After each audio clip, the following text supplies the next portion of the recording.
Welcome to Mee TV news. Waqf సవరణ bill విషయంలో చంద్రబాబు చేసిన మోసం చరిత్రలో నిలిచిపోతుందని మాజీ ఎమ్మెల్యే మొహమ్మద్ అబ్దుల్ హఫీజ్ ఖాన్ మండిపడ్డారు. కర్నూలు క్యాంపు కార్యాలయంలో మీడియాతో మాట్లాడుతూ వక్ఫ్ సవరణ బిల్లు విషయంలో ముస్లింల పట్ల తెలుగుదేశం నమ్మక ద్రోహానికి పాల్పడిందని ఆగ్రహం వ్యక్తం చేశారు. ముస్లిం మైనారిటీల విషయంలో చంద్రబాబుకు ఉన్న వ్యతిరేకత వైఖరి ఈ బిల్లు విషయంలో మరోసారి బయటపడిందని ధ్వజమెత్తారు. ఇంకా ఆయన ఏమన్నారంటే, వక్ఫ్ సవరణ బిల్లు విషయంలో ముస్లింల హక్కులను కాపాడడంపై చంద్రబాబుకు ఉన్న చిత్తశుద్ధి వెల్లడైంది. దేశం మొత్తం ముస్లిం సమాజానికి ఆయన నిజస్వరూపం తెలిసిపోయిందని పేర్కొన్నారు. మీరు ఏదైతే పేద వర్గాలకో వెనుకబడిన వర్గాలకో లేదంటే మహిళలకో మేలు చేస్తామని చెప్తున్న మాటలు ఉత్తి మాటలే అని చెప్పి చాలా క్లారిటీగా చెప్పడం జరిగింది. 12 గంటలు జరిగిన చర్చలో అపోజిషన్ పార్టీలు అందరూ కూడా మొత్తుకొని చెప్పినారు, మీరు ఈ బిల్లులో చేస్తున్నది అన్నీ తప్పులే. కాన్స్టిట్యూషన్ ఆఫ్ ఇండియా ఏదైతే హక్కులు ఇచ్చిందో ముస్లిం సమాజానికి, దానికి విరుద్ధంగా మీరు ఈ బిల్లుని పెడుతున్నారు, మీరు బుల్డోస్ చేసేస్తున్నారు ఈ బిల్లుని అని చెప్పి కూడా క్లారిటీగా చెప్పడం జరిగింది. ఆర్టికల్ 13 అంటే సుప్రీం ఏమో కాన్స్టిట్యూషన్ అవుతుంది, లెజిస్లేచర్స్ కారు అని చెప్పి చెప్పడం జరిగింది.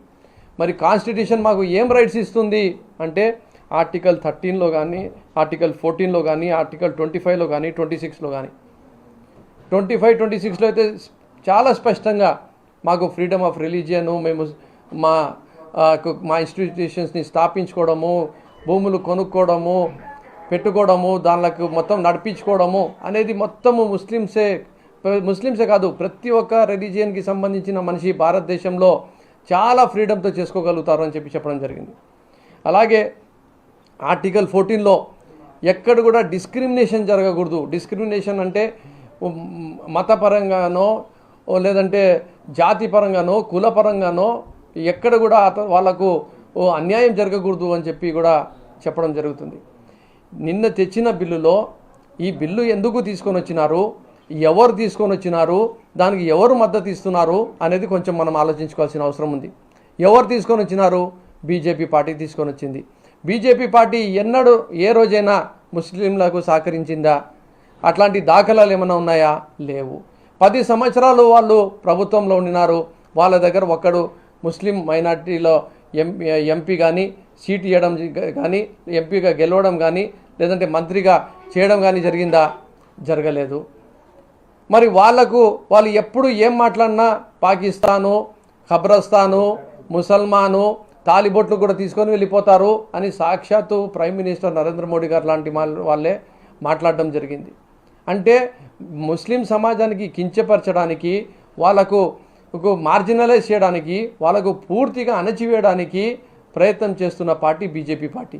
మరి అలాంటి పార్టీ ముస్లిం సమాజానికి మేలు చేసే కార్యక్రమం చేస్తుంది అని చెప్పి మినిస్టర్ రిజిజు గారు చెప్పినా, లేదంటే వాళ్ళ బీజేపీ పార్టీ నుంచి ఎంపీలో చెప్పినా ఎవరు కూడా నమ్మే పరిస్థితిలో లేము, ఉండము అని చెప్పి కూడా మీకు అందరికీ తెలియజేస్తున్నాము. అలాగే ఈ బిల్లు కోసము 288 మంది ఓట్లు వేస్తే 232 మంది అగెన్స్ట్గా ఓటు వేయడం జరిగింది. ఈరోజు వాళ్ళకు సంఖ్యాబలం ఉంది ఎన్డీఏ ప్రభుత్వానికి. కాబట్టి ముస్లిం సమాజానికి వాళ్ళ జాయింట్ పార్లమెంటరీ కమిటీలో కూడా అపోజిషన్ పార్టీలు ఉండని, ముస్లిం సంఘాలు ఉండని, వాళ్ళు చెప్పిన అమెండ్మెంట్స్ని అందరినీ కూడా బేఖాతరు చేసి వాళ్ళు ఈరోజు బిల్లుని పాస్ చేయడం జరిగింది. ఆల్ ఇండియా ముస్లిం పర్సనల్ లా బోర్డు ఉండని, జమియతే ఉలమా ఉండని, జమాతే ఇస్లామీ హింద్ ఉండని, ఇలా సున్నతుల్ జమాత్ ఉండని, ఏ జమాత్ అయినా దేశవ్యాప్తంగా అందరూ చెప్పిన ఒకటే ఒక మాట, ఈ బిల్లు వల్ల మీరు మమ్మల్ని కించపరిచే విధంగా, ఇబ్బంది పెట్టే విధంగా, గొడవలు సృష్టించే విధంగా, కావాల్సుకొని ఉద్దేశపూర్వకంగా రెచ్చగొట్టే విధంగా, హిందువుల్లో ముస్లిమ్స్లో తగాదాలు పెట్టే విధంగా ఈ బిల్లుని తీసుకొని వస్తున్నారు. మీరు ఢిల్లీ నుంచి గల్లీ వరకు ప్రతి చోట కూడా మస్జిద్, మందిర్ అని చెప్పి తగాదాలు చేయడానికే ఈ బిల్లు తీసుకొని రావడం జరిగింది అని చెప్పి కూడా వాళ్ళు క్లారిటీగా చెప్పడం జరిగింది. జాయింట్ పార్లమెంటరీ కమిటీలో మొత్తుకొని చెప్పినా వాళ్ళు ఏం లెక్క చేయలేదు. వాళ్ళు ఏం పెట్టాలనుకున్నారో అదే పెట్టి నిన్న పాస్ చేయడం జరిగింది. మరి ఈ వక్ఫ్ బోర్డులో మేము మహిళలకి ఎక్కువ ప్రాధాన్యత ఇస్తాము, బీద వాళ్ళకు ఇస్తాము, బోరాలకి ఇస్తాము అని చెప్పి చెప్తున్నారు. ఆల్రెడీ 2 మహిళలకు వక్ఫ్ బోర్డులో అవకాశం ఉంది. అలాగే ఈ బిల్లుని తీసుకురావడానికి ముఖ్య కారణం ఏమి అంటే రిజిజు గారు మాటల్లోనే మనం అర్థం చేసుకోగలుగుతాము. మిలిటరీ దగ్గర ఎక్కువ స్థలం ఉంది, రైల్వేస్ దగ్గర ఎక్కువ భూమి ఉంది, దాని తర్వాత వక్ఫ్ బోర్డు దగ్గర ఉంది. ఆ వక్ఫ్ భూముల్ని మనం ఎట్లా కాజేయాలి, మనం ఎట్లా దానిని నిర్వీర్యం చేయాలి, దానికి ఒక మంచి పేరు పెట్టారు ఉమ్మీద్ అని చెప్పి. అది ఉమ్మీద్ కాదు, అది మమ్మల్ని పూర్తిగా నాశనం చేయడానికి తెచ్చిన బిల్లు ఇది అని చెప్పి మీకు తెలియజేసుకుంటున్నా. వక్ఫ్ బై యూజర్ అంటే 500 సంవత్సరాల క్రితమో 600 సంవత్సరాల క్రితమో ఒక పెద్ద మనిషి ఎవరైనా చనిపోతే అక్కడ దర్గా కట్టుకుంటే, లేదంటే ఒక మసీదు కట్టుకుంటే, లేదంటే ఒక ఖబరస్థాన్ కట్టుకుంటే, ఈ చట్టం వచ్చిన తర్వాత మీ దగ్గర పేపర్లు ఏమున్నాయి అంటే మా దగ్గర పేపర్లు లేవు, 500 సంవత్సరాల